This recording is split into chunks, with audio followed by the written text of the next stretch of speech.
Hola a todos, muy buenos días, bienvenidos a serenitymarkets.com, su web de información financiera en tiempo real de referencia. Les habla José Luis Cárpatos y esta es nuestra cita con las 4 claves de la semana que ahora termina, nuestra cita tradicional de todos los sábados. Empezamos a grabar hoy sábado 26 de agosto a las 8:56. Como ven, más pronto. Ya se pueden imaginar por qué. Porque me he levantado pronto, porque aquí, como en la serie, no hay quien viva. Menuda vuelta de vacaciones de mis queridísimos vecinos alemanes. En Alemania serán muy educados todos, pero cuando vienen aquí parece que se les olvida. Y madre mía, lo que hay que aguantar aquí. Ruidos por todos los sitios, no sé si es que han entendido que después de dejarnos descansar 3 semanas, pues estábamos como más frescos, ¿no?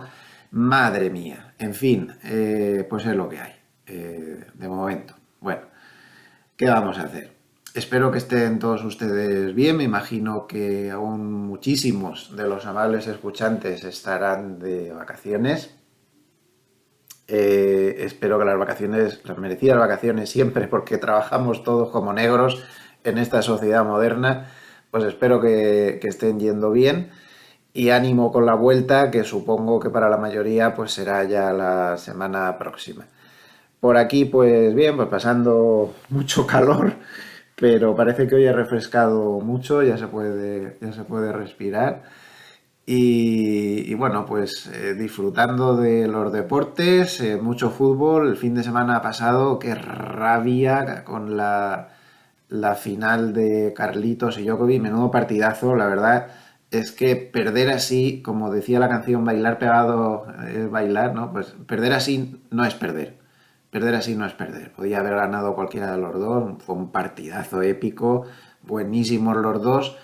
Y está claro que se han quedado los dos solos en la élite del tenis. Y el día que se retire Djokovic, que es mucho más mayor, pues ahora mismo me parece a mí que se queda Carlitos solo. Hay que ver lo que ha avanzado, todas esas pájaras que le daban de vez en cuando ya no las tiene. Y da gusto. Yo disfruto muchísimo viéndole jugar con lo joven que es. Y bueno, pues Djokovic no lo vamos a descubrir. Es buenísimo también y jugaron muy bien los dos. Fue una final, parecía una final de Grand Slam más que una final de un Master 1000. Y este fin de semana, pues a hincharse a ver fútbol, que bienvenido sea, ¿eh? Ha venido muy bien, que haya vuelto. Y series, últimamente me ha tocado ver muchas series romanticonas para no tener, para no tener líos, pero esta semana por fin he podido empezar a ver ya una más normal y me ha gustado bastante. Una serie española de policíaca y demás, pues está bastante bien, el guión es bastante bueno y está bien, me ha gustado. Se llama ¿Quién es Erin Carter? Está en Netflix, creo que son 7 capítulos y me ha gustado bastante. Y luego en sección de libros, pues he terminado ya el libro este en francés que les comenté que me estaba leyendo. A partir de ahora me lo voy a leer todos en francés porque así practico un poco. El que está traducido también al español, El enigma de la habitación 622 de Joel Dicker. Buenísimo, me ha gustado mucho. Tiene algunos... Hay una trama ahí secundaria en la que aparece el mismo un poco más flojilla, pero bueno, el libro tiene... Yo me los leo en ediciones de bolsillo siempre, porque así me los llevo a todos los lados. Y en la edición de bolsillo tenía cerca de 700 páginas, pero está súper bien. Una trama, además, que no... Si piensas en que todos son el asesino y al final, bueno, no voy a hacer spoiler, es muy... Tiene muchos giros, la novela buenísima. Y ahora he empezado otra que llevo ya un trecho del libro y me está gustando también muchísimo, del mismo autor de Joel Dicker, el libro de los Baltimore. También tiene toda la pinta de que va a ser buenísimo como el anterior, recomendado. Este autor, que es suizo además, es de Ginebra, es realmente muy recomendable. Bueno, antes de empezar un poquillo de publicidad rápida, sobre todo antes de empezar recordarles que si les gustan estos vídeos, nos es muy necesario un like en cada vídeo y sobre todo suscribirse al canal. Nos quedan solo 200 suscriptores para llegar a los 40.000 redondos. A ver si lo conseguimos pronto. Si no se ha suscrito al canal, hágalo porque es gratis, le puede dar a la campanita que hay debajo en el cajetín y puede recibir las actualizaciones cada vez que pongo un vídeo en el canal. Bueno, pues un poquito de propaganda antes de empezar también. Recordar que aunque aquí vean 20% de descuento en todos los programas, esto es para el público en general, pero para los que sean exalumnos, que hay muchos, o personas referenciadas por ellos, pues recordar que hay una oferta que aún está en vigor de 50% de descuento para todos los programas de la Escuela Intefi, Escuela de Negocios. Todos, para todos los programas, 50% de descuento, con lo cual es un momento ideal para inscribirse en el máster de este año, que va a empezar en octubre, aprovechando ese descuento del 50%. Este es un máster muy serio, está certificado por la Universidad Pontificia de Salamanca, tiene 300 horas lectivas nada menos, desde octubre de este año hasta junio del 2024. La mayoría de las clases son en directo, aunque también hay algunas en diferido.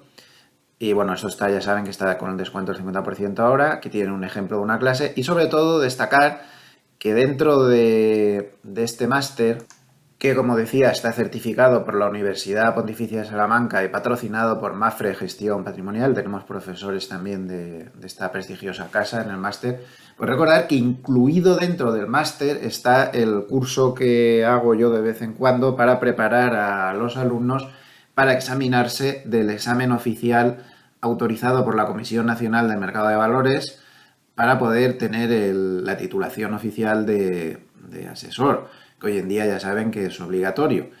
Entonces eso está incluido dentro del máster en el mismo precio.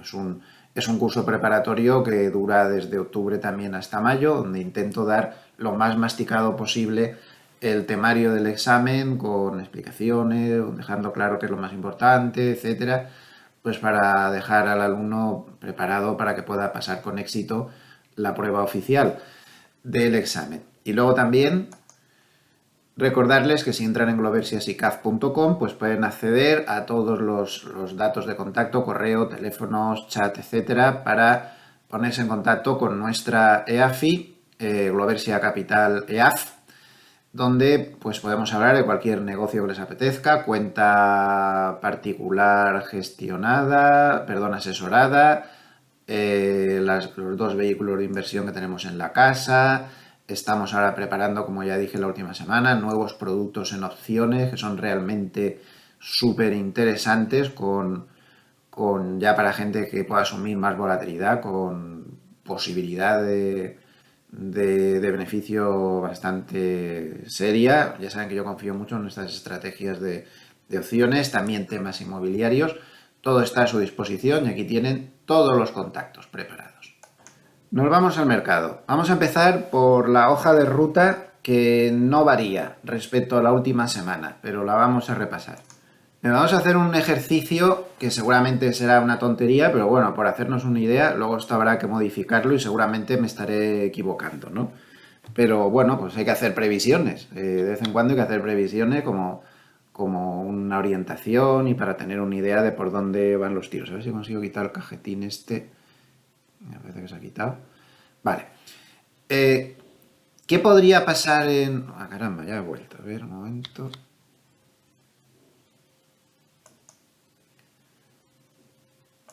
Vale, ¿qué podría pasar en el mercado próximamente? Pues a ver, septiembre dicen que es malo, estamos en corrección, no sé hasta dónde llegará, estamos llegando a zona de soporte. Vamos a suponer que hace algo como así, pero a mí me da que a partir de que pase septiembre, lo más probable es esto. Eso es para mí lo más probable. Ya sé que voy contra mercado y contra todo lo que se está diciendo por ahí. Para luego hacer algo así como... Un momento que vuelvo a activar el lápiz. Para luego hacer algo así como esto, en esta zona de máximos. Algo así como esto. Y a partir de algún punto indeterminado de medio año o así, hacer algo así como esto.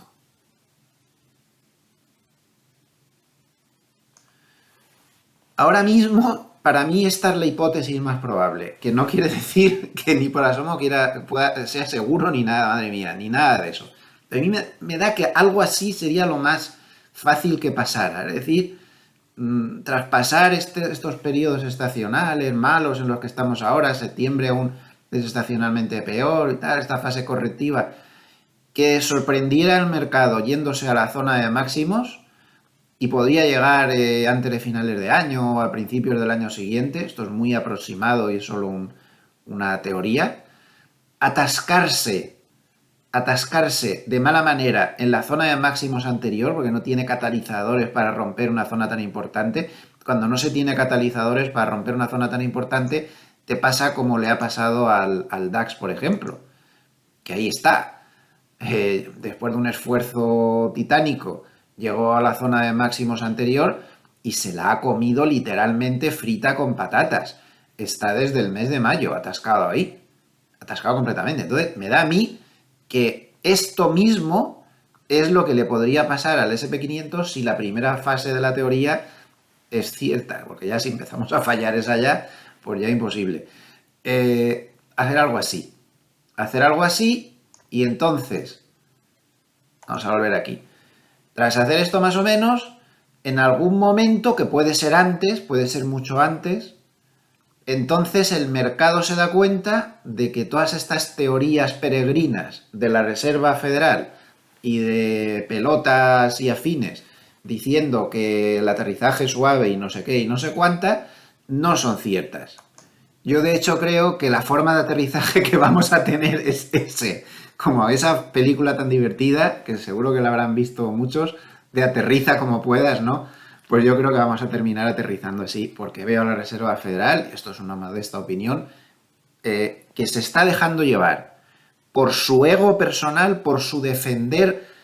No vamos a cometer el error que cometimos diciendo que la inflación era transitoria y la hemos fastidiado, pero bien fastidiada, porque metieron la pata hasta el corvejón, exactamente, y les importa más el que no les puedan decir que han sido demasiado prudentes, que han sido demasiado laxos con la inflación, que lo que pueda pasar después. Y luego además, pues hay que recordar esos comentarios que hacen los diversos palmeros, pelotas y demás de la Reserva Federal, de Powell, diciendo, del abogado Powell, diciendo que no pasa nada, que es mejor pasarse de exceso de subida de tipos que no quedarse cortos. Seguro. Eso es así como dicen, o sea, interpretan la economía como si fuera un videojuego que tú te pasas un poco de la salida, pero entonces le das al botón de retroceso y entonces vuelves otra vez hacia atrás. Eso no es así. Y da miedo que hagan ese tipo de declaraciones. El equilibrio que debe tener un banquero central, la prudencia, la de cosas que debe valorar antes de tomar una decisión, tiene que ser siempre lo que prime y no este tipo de declaraciones que es que les oyes hablar. Ayer oí hablar a Powell, es eso, ¿no? O sea, como diciendo, ahora soy vamos, la fiera, o sea, soy el fiera número uno aquí, yo voy a subir los tipos, lo que haga falta, como si hace falta subirlos, da la sensación que quieren decir al 20%, lo que sea. Soy la reencarnación de Volcker. A mí, más madera, a mí con esa, ya verás tú, no, es que eso no funciona así. Y el primer bofetón se lo va a llevar el Banco Central Europeo, como ahora comentaremos, porque ya los datos están siendo espantosos. Entonces, en función de todo eso, yo creo que la historia terminará así. Cuando ya nadie diga que va a haber recesión y no sé qué, y toda esta teoría tonta del aterrizaje suave, pues sea ya el dogma de fe, pues entonces acabaremos así. Y ya después, pues una vez que el mercado se vuela, es decir, yo sigo pensando en una recesión ralentizada, una recesión en diferido en Estados Unidos, en Europa nos la estamos comiendo ya, causada por el exceso de subida de tipos de interés, o el exceso, no sé si es un exceso, pero por la fuerte subida de los tipos de interés. Esto en Estados Unidos, este sería mi plan de trabajo, que luego, por supuesto, habrá que ir cambiando constantemente y seguramente no valdrá dentro de 3 meses. Pero de momento, esta sería para mí la teoría más factible. Ya saben que la recesión va en diferido en Estados Unidos y lo más normal es que no aparezca hasta dentro de mínimo 10 meses o una cosa así, porque las empresas, sobre todo las empresas mayores, ya lo hemos hablado muchas veces en este vídeo, no están teniendo ningún problema con los tipos de interés, porque ellos tienen financiación a coste cero de la época del COVID, le queda mucho tiempo para vencer a esa deuda y por lo tanto no tienen presión alguna con la subida de tipos, y entonces no se producen los despidos, etcétera. Los particulares estaban bastante a salvo también de esto, pero miren ya cómo se está poniendo la cosa. Va a toda velocidad creciendo los pagos de intereses de los particulares. Esto ya empieza a hacer daño. Esto lleva un proceso lento, pero esto ya empieza a hacer daño. Miren el daño que se está causando en el mercado inmobiliario. Este es un índice. Vaya, está la marca del autor, está aquí arriba, se sale de marco, pero bueno, lo digo, es Game of Trade, el autor es esta empresa que está aquí al final. Es un índice bastante interesante de condiciones de compra para los consumidores de casas. Y como pueden ver, el índice está por el subsuelo. Solo 2 veces se vio un índice de condiciones de compra de vivienda tan malo. Una vez fue en los años 80 y luego vino la doble recesión de los años 80, que fue bastante dura, duró bastante tiempo, y previamente solo se había visto en los años 70. Claro, es que pagar una hipoteca ahora mismo en Estados Unidos con unos tipos de interés hipotecarios a 30 años de más del 7%, ni les cuento el disparate de cuota que está saliendo. Es una barbaridad. Esto está empezando a hacer daño, aunque el abogado Powell no siga con sus ensoñaciones. Esto está también haciendo daño. Ventas de vivienda de segunda mano en Estados Unidos. Miren la caída. Es del mismo autor de Game of Trade. Cada vez que ha habido un repliegue tan importante en la venta de viviendas usadas, ha llegado una recesión. Estamos otra vez.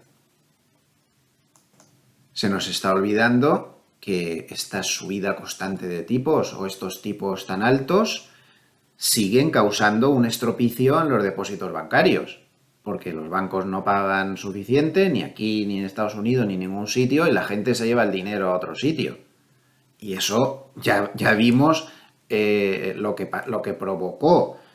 Vimos el desastre en los bancos regionales y vimos en Europa la caída, no solo por este tema, sino por más complicaciones de un banco muy grande, como fue el caso de Credit Suisse en Suiza.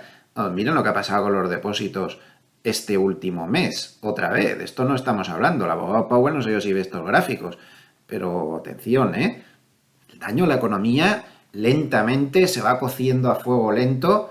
Es impresionante, aunque la Reserva Federal no lo quiera ver y siga defendiendo su propio ego. Lo tengo muy claro.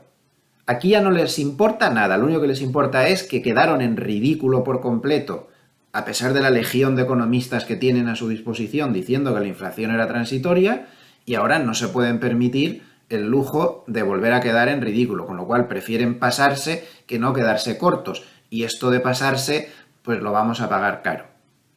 Miren, hace ya cosa como de 1 mes y medio, si recuerdan, en este mismo vídeo les contaba que si tiran de hemeroteca, y me entretuve ayer en hacerlo con el chat GPT, lo bueno del chat GPT es eso, que te encuentra cualquier cosa muy rápido. Le empecé a preguntar los comentarios que se hacían, esto otros autores lo han hecho de manera más científica, los comentarios que se hacían en cada momento, cada vez que la Reserva Federal tenía un final de subida de tipos, y es que en prácticamente todos los finales de subidas de tipos hemos tenido una historia muy parecida a la que el abogado Powell se lleva ahora entre manos. La Reserva Federal, históricamente, cuando pausa ya la subida de tipos y ya no va a subir más, como puede ser perfectamente el caso actual,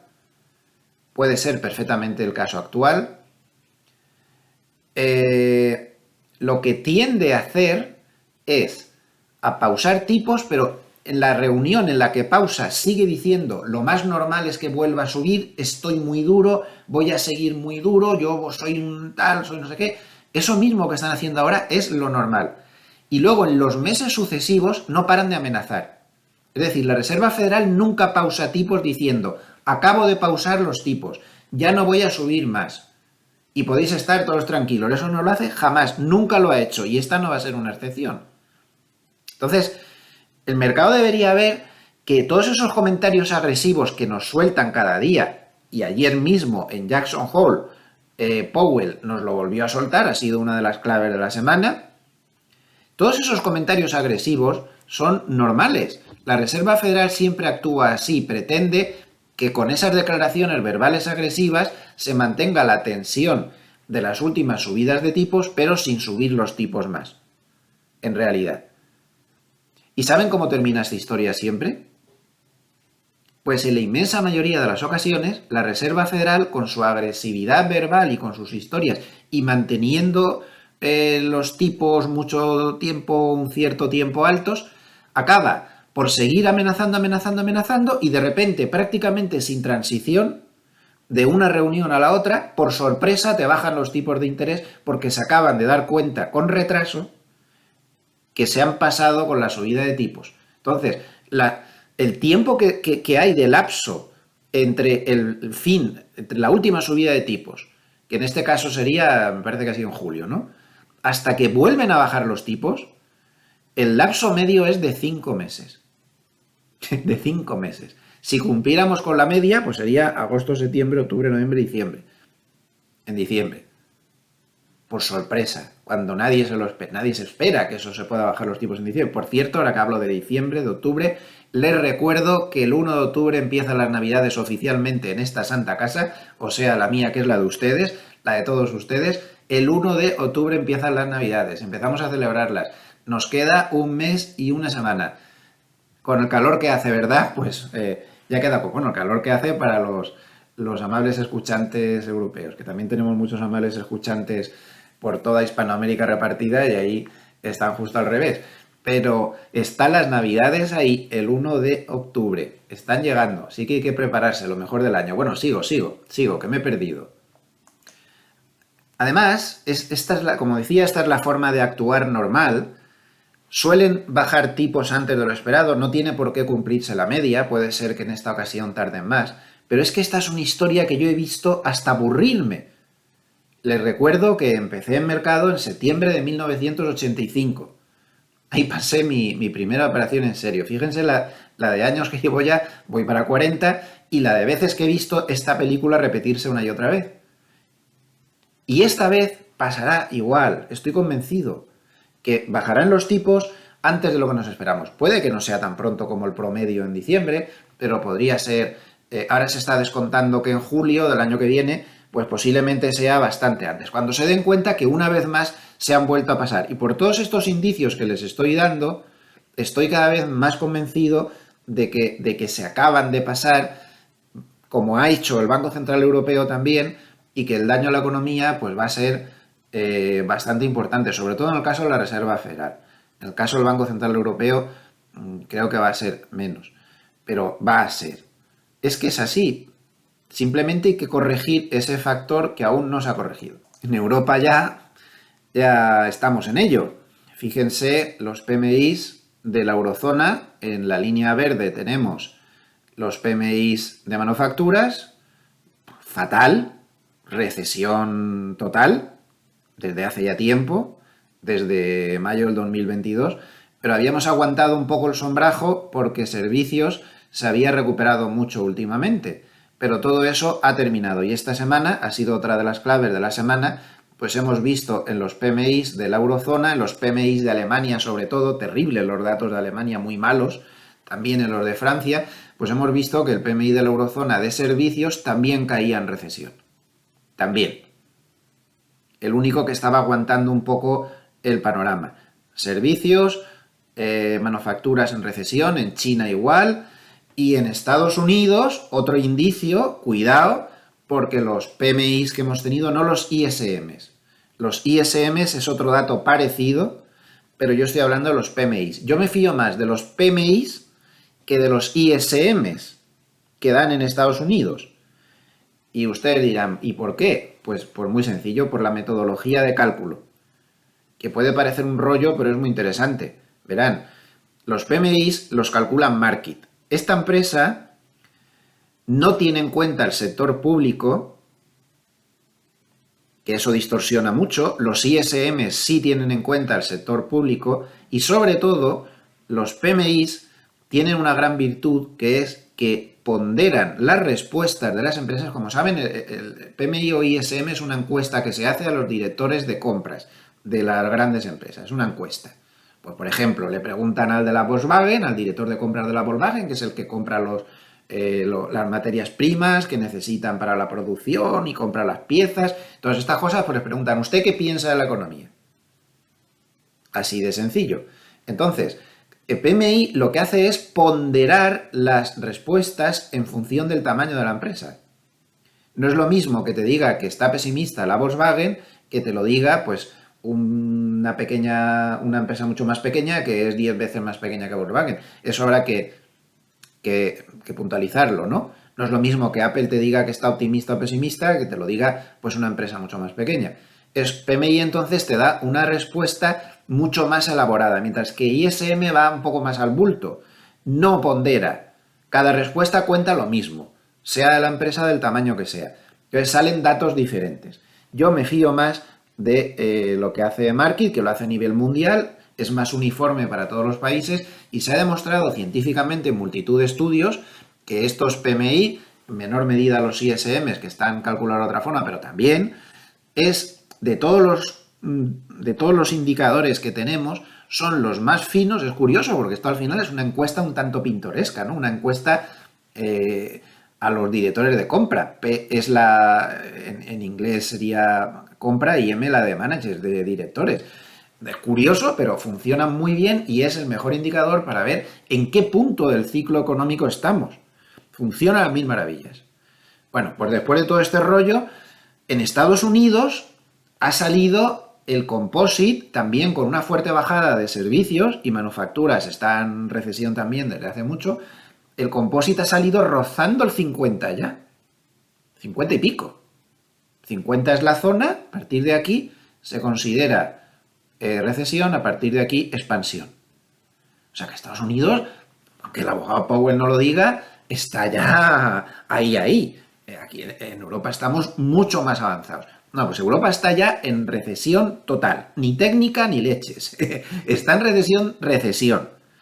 A mí no me vale eso de 2 trimestres consecutivos en negativo, ni no sé qué. Yo prefiero esto. Europa está en recesión. Según Markit, con estos datos que han salido, esperan para este tercer trimestre en Europa una caída del Producto Interior Bruto del 0,2%, para ser exactos. Estamos en recesión. El Banco Central Europeo ha subido mucho los tipos, le ha hecho mucho daño a la economía y ya se está viendo. Ayer Christine Lagarde, que copia todo lo que dice el abogado Powell en Jackson Hole, su intervención fue por la noche ya con mercado cerrado, también fue muy agresiva. Yo vengo aquí a dejar claro que la lucha contra la inflación, la misma que siguió a su gurú Powell diciendo que la inflación era transitoria. Que no se nos olvide, que no solo está la Reserva Federal en esta metedura de pata colectiva de banqueros centrales, también está Christine Lagarde. Es que no tienen perdón. Porque que meta la pata usted, que meta la pata yo, estamos solos aquí en nuestro despacho y a lo mejor tenemos algún ayudante que otro, pero poco más, pero que eso les pase a ellos con una legión de economistas a su disposición, que nos cuesta a todos los contribuyentes una fortuna pagárselos, no tienen perdón. Es que no es lo mismo. Deberían ser un poco más finos en su trabajo, pero no lo son. Ayer en Jackson Hole, pues como digo, que fue otra de las claves de la semana, que indudable, el mercado tuvo muchas dudas, no sabía muy bien cómo tomárselo y al final se lo tomó bien. Bueno, los bonos se quedaron planos y la bolsa subió, tras dudar mucho, ¿no? A mí lo que más me importa es el comentario que hace siempre Timiraos al cabo de un rato, porque Timiraos, ya saben, del Wall Street Journal, que es al que le filtra la Reserva Federal todas las opiniones para que las publique en el Wall Street Journal y de esa manera la Reserva Federal poder controlar un poco cómo cómo está la cosa en realidad, ir acostumbrando al mercado a lo que de verdad se cocina entre bastidores. Y el mercado, pues ya lo tiene muy claro y sabe perfectamente distinguir cuando Tim Mirrors filtra o cuando da una opinión como periodista. Pues ayer se vio una opinión filtrada, es decir, que se la habían soplado, clarísima, y dijo Tim Mirrors: Powell, en su intervención en Jackson Hole, intentó en todo momento dejar claro que no quería sacar al mercado de su tesis de que no va a haber subida de tipos en septiembre. Y por lo tanto intentó evolucionar para seguir manteniendo un tono duro, pero dejando claro que no iba a subir tipos en septiembre. Bueno, pues la filtración está más claro que el agua, con lo cual tampoco nos debe preocupar mucho lo que pasó con Powell, ¿verdad? Pero yo quisiera añadir un tema más a todas estas razones que les estoy dando para defender un poco mi tesis de que, salvo que nos sorprendieran datos macroeconómicos tremendos, pues la Reserva Federal hasta aquí ha llegado. Por cierto, hablando de datos macroeconómicos tremendos, pues la semana que viene tenemos el primero, el día 1, dato de empleo. El 13 de septiembre, miércoles, tendremos el de IPC. Y el 20 de septiembre, miércoles, tendremos la reunión de la Reserva Federal. 1 del 9 empleo, 13 del 9 IPC, 20 del 9 Reserva Federal. Esas son las tres citas absolutamente claves que tenemos que dejar puesto en nuestro calendario. Absolutamente clave.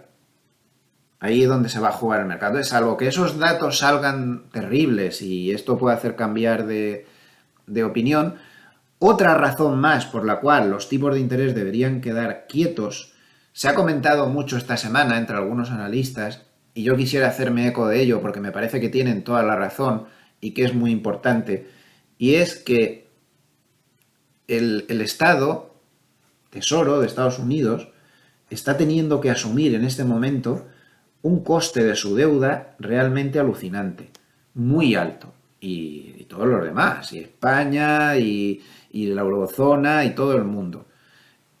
Pero Estados Unidos especialmente porque el crecimiento de su deuda es imparable, es un disparate, no para de crecer. 5.000 millones de dólares diarios. Es una locura. La moneda fiduciaria no vale nada. El dólar no vale nada. El euro no vale nada. El yen japonés no vale nada. Papelitos de colores respaldados por deudas. Entonces, claro, cada vez es más y más y más.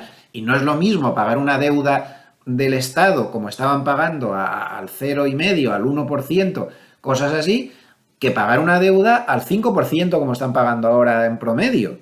Eso está saqueando literalmente las arcas de Estados Unidos. Supongo que el abogado Powell ya habrá recibido las presiones políticas oportunas de que como siga subiendo los tipos va a arrasar las cuentas del Estado y lo va a desestabilizar. Eso que no se nos olvide, pero eso es fundamental. Estos tipos de interés tan altos están haciendo un daño enorme a las finanzas de los diferentes estados que están endeudados hasta el cuello, que están pagando una burrada por su deuda. Y si sigue subiendo tipos, pues cada vez será peor. Este factor a mí me parece muy, muy, muy importante. Me parece muy importante. Por cierto, que si creían que ya se había pasado las peleas por los límites de la deuda y no sé qué en Estados Unidos, volvemos otra vez a la historia. Ahora es otra cosa, pero es otra pelea que tienen entre republicanos y demócratas que, como no se pongan de acuerdo, tendrían que cerrar el gobierno el 30 de septiembre. Ya estamos otra vez, no es lo mismo, pero parecido. El 30 de septiembre. Otra pelea, siempre la misma historia. Nunca se arregla esto recortando los gastos. Siempre se arregla con más y más y más y más y más y más deudas y más deudas con una moneda fiduciaria, repito, que no vale absolutamente nada. Otro factor más para esa recesión que vendrá, que tardará, pero que aparecerá también en Estados Unidos. Se acabaron las vacaciones de pagos de los préstamos para estudiantes que se pusieron pues para ayudar con todo el desastre económico que se montó tras el COVID. A partir de octubre, todo el mundo tiene que volver a pagar sus préstamos de estudiantes, que como saben, esto es un tema en Estados Unidos de mucha importancia y hablamos de muchísimo dinero. Los economistas piensan que esto podría retraer al consumo de una manera bastante importante. Más razones. Miren en qué niveles se mueve el índice de optimismo de pequeños negocios en Estados Unidos. Está bajísimo. El abogado Powell lo verá todo muy bien, pero los pequeños negocios no lo ven nada bien y está en unos niveles en los que siempre ha aparecido una recesión. Ahora no aparece porque los pequeños negocios, como ya mostramos el sábado anterior en un gráfico, se veía que los pequeños negocios no habían conseguido esa deuda a coste cero con un vencimiento tan largo y que estaban ya pagando caro toda la subida de tipos de interés y sin embargo las grandes empresas aún tenían mucha deuda de ese tipo y podían aguantar a coste cero prácticamente. Por eso los pequeños negocios están tan pesimistas y los grandes no tanto. Pero esto suma y sigue y al final caerá el tema. Cuestión de paciencia. Sigo defendiendo un poco la tesis de esas rayas que he hecho en el gráfico del SP500 antes. Otra de las claves de la semana, pues el sufrimiento de los bonos, que aunque se ha moderado en la parte final, pues está ahí. Los bonos las están pasando moradas, es una fuente de inestabilidad para las bolsas enorme, la rentabilidad de los bonos está tensionadísima, nadie tiene muy claro cuándo van a parar de caer los bonos y ha sido un mes, lo que va de mes, muy duro para los bonos. Pero ha pasado una cosa muy curiosa. Vi esto de Sentiment Trader, me parece interesantísimo, que calculó qué pasa con el SP500 cuando la rentabilidad del bono americano a 10 años rompe máximos relevantes anteriores, cosa que no pasaba porque siempre había estado a la baja en los últimos tiempos desde los años 80. Bueno, pues curiosamente, cuando pasa eso, que acaba de pasar, esta semana pasó, llegó una rentabilidad al bono americano a 10 años del 4,37%, fue otra de las claves de la semana, al final cerró a unos 10 puntos básicos o 12 de ese nivel, pues curiosamente, 2 semanas después, el 71% de las veces el SP500 subía un 1,4% y 2 meses después, el 86% de las veces el SP500 subía con un promedio del 5,7%. O sea que eso no suponía una debacle en la bolsa como podríamos pensar a primera vista. Las cosas de la bolsa son así de curiosas. Y al final, pues el sentimiento general después de esta semana que dejamos atrás, que había estado aquí en extrema, esto es el indicador de la CNN, que había estado aquí en extrema euforia, pues ahora como vemos ha entrado ya en la zona de miedo. Otra de las claves de esta semana que dejamos atrás, como no, pues la tenemos en los resultados de Nvidia. Nvidia, un valor que está subiendo mucho últimamente, pues aquí vemos, lleva una racha del 365,12% de subida, nada menos, desde los mínimos de octubre del 2022, cuando toda la bolsa tocó suelo, y es un valor que tiene mucho de simbólico. Es un valor que representa un poco la esperanza que tiene el mercado en este asunto tan importante y realmente interesante que es lo de la inteligencia artificial. Y Nvidia es un poco, no sé cómo llamarlo, el representante oficial de todo esto. Cuando alguien apuesta por la inteligencia artificial como concepto, pues suele entrar en Nvidia porque parece que es el valor que más se puede ver afectado por esto. No hay que olvidar pues que todos los chips, por ejemplo, que se usan en el cálculo del chat GPT, que a mí me sigue pareciendo que aún tiene muchos defectos, pero bueno, me va gustando cada vez más. Sí que agradecería que la actualizaran, porque la cantinela esa que te cuenta de que solo tiene datos hasta el no sé qué de septiembre del 2021, te pone negro al final, pero bueno, creo que está muy mejorado. La última versión me ha gustado mucho y la verdad es que cada vez lo uso más, porque es que te encuentras las cosas a una velocidad con errores, pero le echa imaginación a algunas cosas, pero bueno, para eso estás tú, para arreglarlo, ¿no? Y bueno, es increíble, ¿no? Que le digas que, yo qué sé, que cómo tienes que presentar no sé qué papel en una administración pública y te meten 5 segundos un desglose punto por punto, no sé, es tremendo. Entonces, bueno, pues todos los chips con los que se calcula eso, pues los ha hecho Nvidia, por ejemplo, ¿no? Y, en fin, es un valor pues muy señero. Entonces, esta semana hemos tenido resultados. El mercado había descontado que los resultados iban a ser muy buenos y lo han sido.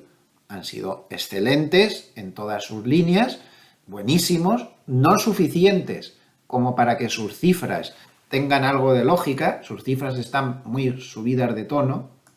Por ejemplo, después de resultados, pues fíjense cómo está, por ejemplo, el ratio del precio sobre las ventas, ¿no? Una barbaridad. Este tipo de ratios son imposibles. Esto, por mucho que gane, no tiene ni pies ni cabeza. ¿Esto quiere decir que Nvidia vaya a caer? Por favor, cuidado con eso. Ha habido valores con ratios absurdos como Nvidia, como Tesla, por ejemplo, hasta hace poco, y seguía subiendo. Y el ratio cada vez era más absurdo aún, y seguía subiendo cantidades astronómicas. Con este tipo de cosas nunca se sabe. Yo estoy de acuerdo con Hartnett. Lo de la inteligencia artificial es un tema tremendamente cautivador y muy prometedor, pero quizá el mercado a nivel de ratios y todo eso, pues está con una burbuja, como dice Hartnett, una burbuja bebé, ¿no? Y las burbujas bebés tienen que hacerse burbujas mayores. Esto se puede aún, Nvidia podría subir muchísimo más con ratios ya rozando el absurdo, bueno, ya están rozando el absurdo, pero con ratios absolutamente locos y seguir subiendo muchísimo más hasta que reviente. Y el día que reviente, pues te pasará esto, como que es lo que pasó con Cisco. También llegó a una cosa disparatada también y todo era... en fin, y miren el mismo ratio que acabamos de ver, exactamente el mismo ratio, y también estaba ahí y todo el mundo lo justificaba y un buen día pues llegó el 2000 y bajó el ratio de 33 a 3. Y ahí estaba el ratio bien ya. Estas cosas pasan. Pero hasta que esto pasa, tú te puedes quedar fuera o te puedes poner corto y tragarte un 200% en tu contra más. Ese es el problema. Pero claro, al final el tiempo lo pone todo en su lugar. Cisco llegó a caer un 87% en concreto. Luego ya lo recuperó, pero ya de una manera más lenta, una manera más así. La cuestión es que los bancos de inversión, que son plenamente conscientes de los ratios que tiene, se han pasado toda la semana después de que publicara resultados el miércoles subiéndole el precio objetivo. Pero están subiendo y mucho, lo han subido y mucho. Entonces, ya ven, y los ratios son los que son. Entonces, jamás debemos decir, esta empresa está sobrevalorada y me pongo corto. Eso es una barbaridad. Y vuelvo a recordar el ejemplo de Tesla.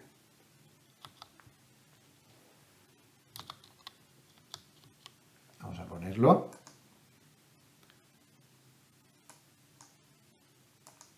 Pues Tesla estaba a 24, acabó en 400, aquí ya estaba tremendamente sobrevalorada, hubo una corrección, aquí seguía muy sobrevalorada y aún siguió doblando el precio. Y luego, pues tarde o temprano, este tipo de cosas se ajustan y ahí tenemos pues una caída nada menos que del 74%. Esto es así y esto va a seguir siendo así. Y cuando tienes ratios tan brutales como esto de Nvidia, pues es así. Pero este menos 70% que algún día aparecerá, para mí es una advertencia muy a tener en cuenta, es que te puedes encontrar con que antes de que esto pase te dobla el precio. Perfectamente. Entonces, puedes tener todo lo claro del mundo que está Nvidia caro, pero cuidadito con meterte antes de tiempo. Esto podría seguir mucho más tiempo así. Y entonces, ¿qué hay que hacer? Pues seguir los gráficos. Seguir los gráficos. ¿Y el gráfico qué nos dice? Pues que esto es endiabladamente alcista. Y ya está. Punto. Y absurdo o sin ser absurdo, como esto es endiabladamente alcista y no tiene ninguna resistencia, lo mejor es no hacer el loco poniéndose corto aquí. Un gráfico semanal parece, desde luego es el mejor porque quita todo el ruido. Pues bueno, pues aquí se puede ir un gráfico diario. De momento, ¿dónde están los soportes de Nvidia? Pues en toda esta zona del Kijun más la media de 50 en 440, luego tendría otro por aquí, 400, 378 y a partir de ahí sale de la nube Ichimoku y podrían llegar las correcciones mayores. Claro, ha subido tal barbaridad que si le ponemos unos retrocesos de Fibonacci sin importancia, del 38.2 te cae a 354, que es una caída del 30% y no sería mucho. Pero primero que rompa niveles. No los está rompiendo, esto está alcista. Esto está alcista de narices, punto, no hay más que hablar. Los resultados, buenísimos. Y luego cada uno, pues ya que saque sus composiciones de lugar, pero los resultados fueron realmente buenos. Y sus previsiones para los próximos 3 meses quedaron muy por encima de lo esperado. Muy por encima. Entonces, ninguna pega que poner. ¿Y por qué ayer retrocedió? Pues porque la gente tomó beneficios, compra con el rumor, vende con la noticia. Todo el mundo estaba posicionado ya para esos buenos resultados. Goldman lo dejó bien claro, que todo el mundo estaba posicionado ya para los buenos resultados y se tomaron beneficios nada más. Pero las perspectivas para el mercado pueden seguir siendo buenas. Así que creo que esta reflexión pues, puede venir bien. Y hablando de cortos y de largos, aclarado ya este tema de Nvidia, que como decía ha sido una de las claves de la semana, ¿qué han hecho los hedge funds esta semana? Pues como ven, han aumentado los cortos en el SP500. Han llegado a estar muchísimo más cortos, ahora los están aumentando. Bueno, no es una cosa tremenda, pero llegaron a estar en mínimo de 60 semanas de cortos, mínimos de 60 semanas de cortos en la semana anterior. Esto hace más difícil que haya grandes procesos de cierres de cortos que ayuden a la bolsa a subir. Claro. Aquí, aquí sí hubo un nivel de cortos que invitaba pues, a que el mercado se diera una vuelta bestial al alza. Toda esta zona de aquí, cuando se cerraran estos cortos. Ahora ya no tanto, pero de momento siguen cortos. Otra de las claves de la semana es el aspecto técnico. El mercado está muy técnico y está respetando muy bien los niveles técnicos. Y durante la semana pues hemos visto cómo el DAX, por ejemplo, aquí en semanal no lo vemos tan fácil, pero sí lo vemos muy claro en diario, cómo está luchando por aguantar la media de 200. Ahí lo tenemos. Es un nivel que no pierde desde noviembre del 2022 y de momento está aguantando ahí. Además es el suelo del canal lateral en el que se mueve desde el mes de marzo aproximadamente. Niveles muy importantes. En caso de pérdida, la semana que viene las caídas podrían profundizarse bastante. En el caso del Eurostoxx, no, perdón, este es el Stoxx 600. Aquí, en el caso del Eurostoxx 50, también si nos ponemos en gráfico diario, pues podemos ver que está luchando igualmente toda la semana con la media de 200, que también es pues, el suelo del canal lateral en el que se mueve el rango lateral que se mueve en los últimos meses. Cuidado si la perdiera porque las pérdidas podrían profundizarse rápidamente, bueno, y al revés, si lo consigue aguantar ahí, pues podría subir bastante. Fíjense cómo la nube Ichimoku cambia constantemente de color y se mueve de manera horizontal. Esta nube Ichimoku es ya de referencia muy dudosa. Hay que llevar cuidado con las señales de cruzar la nube Ichimoku abajo o arriba, porque cuando adopta esta forma nos está indicando rango lateral y suele ser poco fiable. Además, muy fácil de pasar. Es muy fina y está muy en horizontal. Otro producto que ha merecido la atención técnica de todo el mundo ha sido el euro. Vamos a verlo en gráfico diario, porque en gráfico de semanas tampoco se ve. Y es que el euro en gráfico diario durante esta semana ha tenido tanta presión a la baja que, como vemos, ha cerrado la semana pues prácticamente perdiendo la media de 200. Vamos a ver si confirma la semana que viene. Lo normal es que suele hacer un pullback hasta la media y ahí pues te deja claro si va en serio la ruptura, porque entonces si vuelve a caer y te pierde el mínimo está confirmado, o a veces se mete rápidamente encima y ha sido una ruptura falsa, hay que asegurarse bien. Pero peligrosa la situación. Podría llevarle a esta zona de soportes que tienen el 1,06 aproximadamente, un euro realmente muy débil. Y ya ven la acumulación de velas Eiken Assi rojas que tiene en los últimos tiempos. Ojo al oro, porque el oro está luchando contra la media de 200, pero está luchando contra la media de 200 en semanas. Eso sí que es muy grave si lo pierde. Como ven, en la última caída de febrero de este año se paró ahí en la media de 200 en semana y consiguió remontar. Si no lo consigue, esta vez, pues ojo, además estaría formando un hombro cabeza hombro ahí un tanto retorcido, ¿no? No tiene muy buena pinta eso. Absolutamente clave, además, la media de 200 está reforzada porque justo en el mismo nivel está la media de 100 y la media de 50. Ahí se puede montar un cruce de la muerte de esos a la baja terrible como rompa o al revés. O ahí se puede montar el gran rebote que le lleve otra vez por encima de los 2000. Vamos a ver qué pasa, pero fea, la figura fea.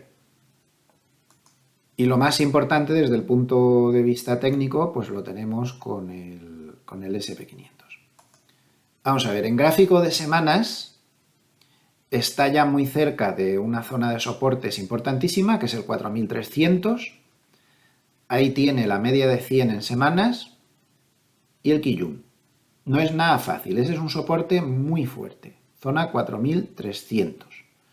El RSI en semanal ya se ha metido por debajo de 60, con lo cual la pérdida de momento un alcista pues es bastante importante, pero de momento sigue la tendencia alcista. Esto es una fase correctiva, no ha roto nada en gráfico semanal.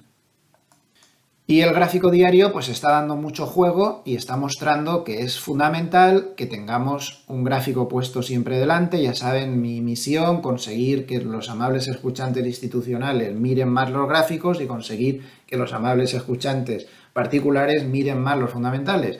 Hay que tener un equilibrio entre ambas cosas. Bueno, pues fíjense cómo los niveles técnicos han marcado toda la semana. Dos rebotes clarísimos a la altura de la media de 100, no puede ser casualidad, es que es milimétrico, es por eso. Toca la media de 100 y ahí rebota. Yo recuerdo que las manos fuertes suelen tener tres medias nada más puestas, 50, 100 y 200, además las simples. Ya sé que las exponenciales son más eficientes, pero no son esas las que se ponen las simples. Por eso mucha gente me pregunta, ¿pero por qué pones las medias simples? ¿Por qué no pones algunas más eficientes como, por ejemplo, estas, ¿no? Las exponenciales. Pues porque lo que se pone en la mano fuerte es esto. Yo prefiero tener lo que tienen ellos. Y de ahí, pues miren con qué precisión milimétrica, pues toca la media de 100 rebota, toca la media de 100 rebota. ¿Y qué pasó en la semana? Que cuando empezó a subir, se encontró con el Kijun más la media de 50 y lo empapelaron. Como no tenía muy clara la cosa, pues todo el mundo, hasta en dos ocasiones, en cuanto llegó al siguiente nivel técnico de referencia, empapelaron el mercado. Y otra vez, a la media de 100, y ahí otra vez ha vuelto a rebotar. Los niveles están clarísimos y tenemos que actuar en función de lo que pase. Si se pierde esta media, no me queda ni la menor duda de que se va a ir a la media de 200 en 4215. Está clarísimo. Y pasar ese nivel a la primera va a ser súper difícil. Me extrañaría mucho que lo hiciera si llega ahí. Mucho. Porque ahí es donde Hartnett no para de decir que es el punto final de la caída para lo que queda de verano y demás. No solo lo dice él, sino que lo dicen bastantes más. Porque ahí tenemos la media de 200, que no es poco. Que no es poco. Porque ahí tenemos una de las patas del collar de JP Morgan, para ser exactos, tenemos una pata larga de puts en 4215. Y aparte de otros niveles que les podría sacar que andan por ahí. Como por ejemplo, pues estaríamos muy cerca del 38,2% de Fibonacci de retroceso de toda la subida desde que tocó la bolsa mínimos y se giró en la tendencia bajista previa, que ahora ya no estamos en tendencia bajista, ahora estamos en tendencia alcista, pues desde el 13 de octubre del 2022 el retroceso de Fibonacci del 38 pasa apenas un poquito por encima de ese nivel. Hay mucha gente que está viendo ahí una posible figura de hombro, cabeza, hombro. Yo siempre, ya saben, los que me sigan de hace tiempo, que siempre digo lo mismo. Este tipo de figuras, sí, a veces salen bien, a veces salen mal, tienen un grado de fallo muy alto. A mí me han causado mucho daño operativo, yo no las sigo. En todo caso, si sigo, me fío más de las invertidas que de las que están en esta posición. Bueno, es una figura relativamente fiable. Pero los soportes son muy fuertes. en estos niveles. Aquí ya saben lo que hay, hasta por aquí está en semanas, es donde se ve todos los niveles importantes. Y entonces es un campo de minas para los bajistas entre 4.200 y 4.300. Cuidado. Eso tiene toda la pinta de ir a pararse. Además, no se ve una especial agresividad en la mano fuerte. Están muy entretenidos en los mercados de opciones 0DTE. Han comprado muchos puts en esta caída, pero cuando llegan a determinados muros, como puede ser el 4.350, inmediatamente cortan. En fin, no se ve tampoco una composición de fontanería de mercado, de un mercado estructuralmente bajista ni por asomo. Se ve un mercado en fase correctiva. Importante, pero fase correctiva. Ha subido mucho y es muy normal que en algún momento pues esté corrigiendo, como de hecho pues pasó por ejemplo en esta corrección de aquí. Vamos a ver qué sucede, pero insisto, hay muchos soportes. Por la parte de arriba, pues si fuera capaz, por lo que fuera, pues imagínense que sale un dato de empleo que sirve de catalizador y rompe esto. Kijun más media de 50 y se escapa de la nube Ichimoku al alza, pues esto es alcista de narices. Esto significaría que la fase correctiva ha terminado, así de claro. Moverse por encima de todos estos niveles, 4.550 por ahí, estaríamos hablando de que técnicamente la fase correctiva ha terminado y así habría que actuar. Bien, y vamos a terminar como siempre pues dando un repaso a lo que dice Hartnett esta semana en su paper. Ya ha vuelto de vacaciones, la semana pasada ya había vuelto y está ya como siempre. Vamos a ver, aquí hace una reflexión sobre quién está subiendo exageradamente y quién está bajando exageradamente. Entonces habla de que los 7 magníficos tecnológicos, este término que se ha acuñado, ¿no? Que a mí me gusta bastante, esas 7 grandes tecnológicas, pues han subido una barbaridad en lo que va de año. Los bancos regionales han bajado una barbaridad en lo que va de año, así el 37%. Los bonos del sector inmobiliario de China han bajado a 55, los magníficos han subido al 93, en fin, hace una reflexión sobre ese tema. El siguiente párrafo es bastante interesante, lo vamos a traducir con la ayuda del chat GPT. El chat GPT a veces se pone tonto y te dice que yo no soy un traductor, soy un no sé qué conversacional y no te... Entonces se lo pides otra vez amablemente, de otra manera, y te lo acaba traduciendo, según cómo le pega. Bueno, pues el párrafo lo traduce así. Lo tienen aquí arriba en inglés. La mejor correlación, la correlación más fuerte que hemos visto en los últimos 15 años es la liquidez del Banco Central. Ya sabemos que esto es absolutamente clave, lo hemos comentado muchísimas veces. Ha subido de 5 a 25 billones, madre mía, qué disparate. Y las acciones tecnológicas pues han subido en concordancia y el Nasdaq ha subido en esos 15 años de 2.000 a 16.000. Pero ahora los balances de los bancos centrales, está hablando a nivel global, han disminuido en 3 billones de dólares y sin embargo el Nasdaq quiere alcanzar nuevos máximos. Está haciendo la reflexión de que siempre ha habido mucha correlación entre la liquidez que hay en el sistema a nivel global y lo que hace la tecnología y que en este momento el Nasdaq estaría desfasándose de esa correlación porque tendría que estar bajando ante la bajada que se está produciendo por la reducción de balance de los bancos centrales. Entonces dice que la tecnología igual a problemas en la segunda mitad del año en lugar de una nueva era de nuevas reglas de inteligencia artificial. En suma, que él cree que se pueden complicar las cosas en la segunda mitad del año por esa correlación que tiene la tecnología con la liquidez que está bajando. Aquí hace una reflexión sobre mercados emergentes y otras cuestiones que, bueno, si quieren pueden parar el vídeo y verlo, yo me lo voy a saltar. Tenemos su indicador Bull Ember que no se mueve mucho, lleva bastantes semanas varado ahí en el mismo tema, en el mismo sitio, perdón, ha bajado de 4,2 a 4,1. Durante la semana, los flujos de la semana han sido muy débiles, entradas en bonos, 600 millones de dólares nada más de entradas en bonos, prácticamente nada para lo grande que es ese mercado. Muy poco movimiento en cash, tan solo 100 millones de salidas de dinero en cash, una semana un poco rara. 700 millones de salida del oro, estas cifras son más o menos en consonancia con lo normal. Y curiosamente, esta semana ha entrado, a pesar de que no lo parece, porque se está en fase correctiva, ha entrado dinero, 6.100 millones en bolsa. De hecho, en otro paper que mostré durante la semana en los vídeos normales de diario, se veía que los clientes de Bank of America en la anterior semana habían comprado manos fuertes y habían vendido manos débiles. Y además de manera bastante intensa. Y tiene toda la pinta, pues, de que ha vuelto a pasar lo mismo en esta semana actual. Sigue hablando de bastantes cosas, esta semana es un poco largo, si quieren verlo les dejo esto para que puedan parar el vídeo y verlo. Yo me voy a traducir este párrafo de aquí, que me parece el más interesante, lo tienen aquí traducido con el chat GPT, y les llamo la atención pues sobre esto, que lo interesante empieza aquí, que las acciones globales están moviéndose peor que las acciones estadounidenses. Es evidente, y esto está debido a la tecnología claramente. Dice que gráfico 9, pues vamos a ver, gráfico 9. Ahí está, ya ven, esto muy normal tampoco es, ¿eh?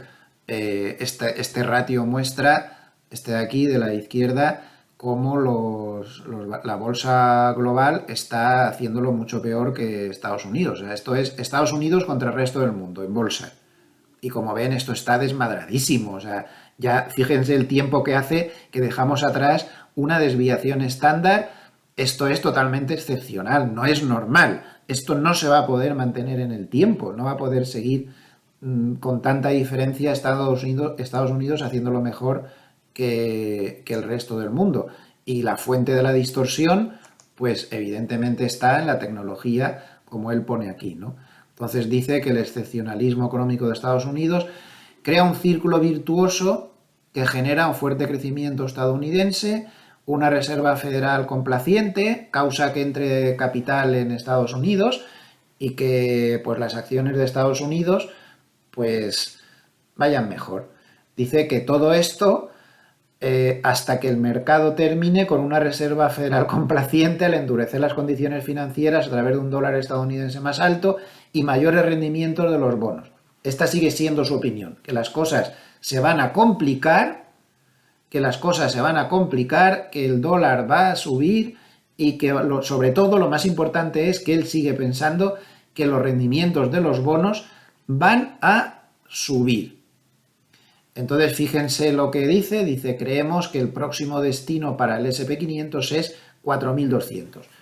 Es de todo lo que dice en la semana, la frase más importante. Sigue pensando que en las próximas semanas lo normal es que el SP500 llegue a los 4.200. Como hemos dibujado en nuestra hipótesis, pues podría ser. Dice que la conferencia de Jackson Hole podría cambiar ese guión de septiembre, es decir, hacer que el mercado fuera más optimista. No sé yo si ha cambiado nada. Él lo escribió esto antes de la conferencia. La conferencia, como ya hemos analizado antes, pues no cambia mucho la cosa, ¿no? Bueno, pues él sigue diciendo que desde la resolución del techo de la deuda, acciones más altas ahora significan rendimientos más altos. El hecho de que hubiera tipos de interés y rendimientos de los bonos bajos por mucho tiempo causaron una burbuja y después auge. Y ahora las tasas y rendimientos, o sea, los tipos de interés de la Reserva Federal se refiere, y los rendimientos de los bonos altos por mucho tiempo, sigue pensando que causarán un estallido y una caída. En su opinión, esto va a pasar relativamente pronto. Yo aquí pues ya saben que tengo la teoría de que se va a diferir un poco. Seguramente acertará él, que sabe bastante más que yo, pero bueno, es su teoría. Y termina diciendo que su estrategia es vender el último aumento de tasas. Que como tuve que aclarar el domingo en un vídeo, porque había interpretado mal el texto original, es que cuesta mucho traducir a Hartnett a veces. Cuando él dice esto de vender la última subida de tipos, se refiere, bueno, la última subida de tipos, no se refiere a la última subida de la bolsa como yo interpreté en el paper de la semana pasada. Es que él tiene una estadística que maneja según la cual cuando se suben los tipos por última vez en periodos inflacionistas, la bolsa tiende a bajar, pero es una bajada, como ya he reflexionado en otras ocasiones, bastante moderada. No sé si hasta el punto de ponerse cortos ahí. Realmente, de momento, si él interpreta que la última bajada de tipos, perdón, la última subida de tipos fue en julio, claro, es que no lo dice abiertamente, pero estaríamos interpretando que está corto ya. De momento con objetivo 4.200, porque creo que todos estamos de acuerdo en pensar que ya se ha producido la última subida de tipos, o no. Es que no lo aclara, puede estar pensando que la última subida de tipos será en noviembre o diciembre, porque de hecho los futuros sobre fondos federales descuentan en un 60% una subida de tipos en noviembre, no descuentan ninguna en septiembre, pero sí en noviembre. No lo sé y no lo aclara. Creo que está deliberadamente, esta frase se deja deliberadamente un poco ambigua para poderla matizar si fuera necesario. Me da esa sensación, pero no lo sé. Aquí tienen el gráfico del que hablaba antes Hartnett, de la altísima correlación que siempre ha habido entre la liquidez del G3, es decir, de los 3 bancos centrales más importantes del mundo, y el Nasdaq. Y cómo por primera vez pues se está produciendo una divergencia, la primera vez que se ve, la cual la liquidez ha bajado muchísimo y tradicionalmente esto suponía estancamientos en el Nasdaq o caídas, y ahora mismo pues ha producido una subida.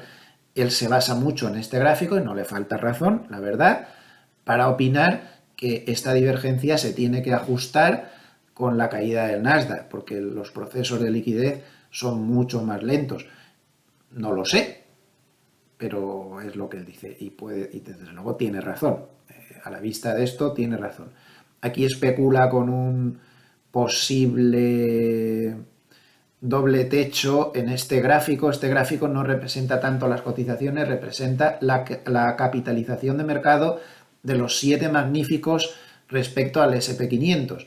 Se alcanzó en el 2022 al principio una capitalización de estos 7 grandes valores del 28,9%, y ahora se ha llegado al 28,1%, y cree que podría haber un doble techo ahí, es decir, que no pudieran subir más el porcentaje que suponen. Esto es un disparate, que en un índice de 500 valores solo 7 valores sean el 30% del índice. Desde luego esto es nos da un índice pues muy distorsionado con estos 7 valores, muy exageradamente. Y nada más por el vídeo de hoy. Tienen todos los datos. Si les ha gustado este vídeo, les agradecería mucho un like o que se suscriban al canal si aún no lo han hecho. Les recuerdo que nada de lo que he dicho supone ningún tipo de recomendación, ni operativa, ni de productos, ni hacia abajo, ni hacia arriba, ni nada. Lo único que he hecho pues es dar mis humildes opiniones personales, que muchísimas veces pues están equivocadísimas, así que cuidado con eso. Y lo que tienen ustedes que hacer es hacer su propio análisis, no escuchen a nadie ni a mí tampoco. Hagan su propio análisis y decidan por ustedes mismos lo que creen que puede pasar y tomen sus decisiones en función de eso, sin dejarse llevar por nada. Espero que pasen un muy buen fin de semana, y a nivel de vídeos personales, pues si veo algún dato interesante, pues haré, como estoy haciendo los últimos domingos, alguno así breve mañana domingo, y si no, pues nos vemos el lunes sobre las 8:30 hora española, 2:30 de la madrugada, hora de Nueva York, con la apertura. Aprovecho antes de despedirme para agradecer que cada vez hay mayor cantidad de amables escuchantes de países americanos. Les mando un saludo para Argentina, un saludo para Colombia, para Perú, para Chile, para Uruguay y otros tantos países que están empezando pues a seguirnos en el canal. Es un placer poder crear una comunidad de hispanoparlantes que estemos interesados pues por el mundo financiero, que es realmente el objetivo que tengo. Muchísimas gracias a todos, nos vemos pronto. Que pasen un buen fin de semana.